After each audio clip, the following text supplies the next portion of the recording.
একটা ভূমিকম্প হবে পৃথিবীর পূর্ব দিকে।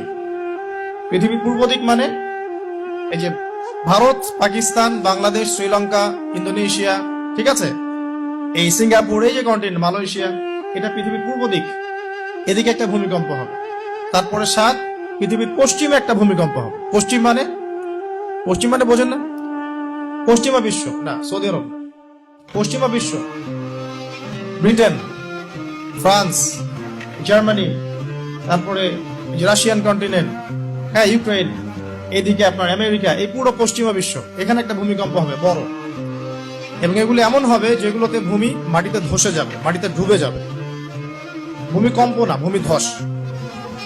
8, পৃথিবীর মাঝখানে মধ্যপ্রাচ্যে একটা ভূমিকম্প হবে, যেখানে আমাদের সো কল্ড আমিরুল মুমিনিনরা থাকে, যারা আমেরিকা এবং ইসরায়েলের বন্ধু, এদের এখানে একটা ভূমিকম্প হবে ইনশাআল্লাহ।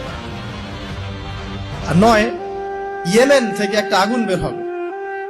ইয়েমেন থেকে একটা আগুন বের হবে, যে আগুন মানুষকে হাসরের মাঠের দিকে তাড়িয়ে নিয়ে আসবে। আরেকটা বলেছেন 10 নম্বর, যেটা এই মুহূর্তে আমি ঠিক মনে করতে পারছি না।